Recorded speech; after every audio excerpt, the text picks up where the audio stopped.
Lord, nahihirapan po talaga akong gawin tong mga pangit kong ginagawa. Alam niyo, kung nalalaman niyo kung bad habits yun, kung alam niyo wala namang katuturan, kung alam niyo wala namang pagbabago sa buhay niyo, kahit ang sarili niyo, hindi naman siya nakakatulong sa inyo, bad habits na po yun. Okay po?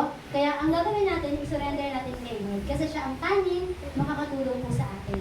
Pangalawa, call on God to help you. Lagi mong sabihin na, Lord, tulungan niyo po ako. Di ba, maging magkaroon daw po tayo ng attitude na laging humingi ng tulong sa Diyos. Huwag daw po tayong maging magtago sa Diyos o kaya para magmalaki sa Diyos. Kasi ang totoo, wala po tayong pwedeng pagmalaki sa Kanya. At kapag hirap po talaga tayo, minsan nga po, di ba, yung iyak mo kay Lord, di ba, sobrang magiging malaking relief na po yun. Kaya si Lord gusto niya po tayong tulungan. Number 3 po, have determination to change it.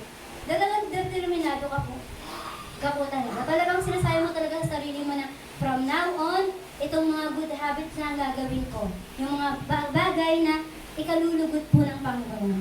Pang-apat, stay away from anywhere you could be tempted.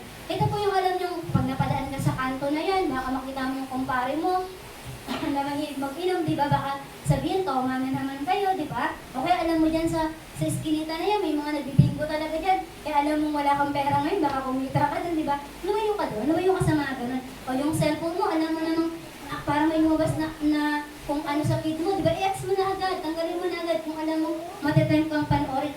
Dati mahilig ka sa K-drama, tinigil mo na, di ba? Kasi wala ka ng oras magbasa ng Bible. Kaya pinakita mo yun, ex mo agad. Ay naku, baka matempt na naman ako dyan. Alisin mo agad sa lapit mo. At pagkatapos, sabi dito, number 5, replace the bad habits with good ones. Katulad nga daw po niyan, yung pag-memorize ng scripture, di ba? Na parang kung ano, mahilig ka magbasa ng buhay ng mga artista, palitan mo, buhay naman ng mga Bible character, di ba? Sabi nga po ni Pastor, narinig ko preach niya, sabi niya, nakakahiya naman po, pagpunta natin ng langit, kinamayan ka ni Obadiah.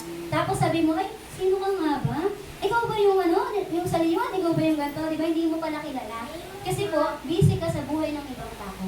Pero di ba, palitan natin ng pagbabasa ng Bible. Nang sabihin, kilala mo pala si Zephaniah, ito pala si Jonah, ito po pala si Micah, di ba? Yung mga ganun. Okay po?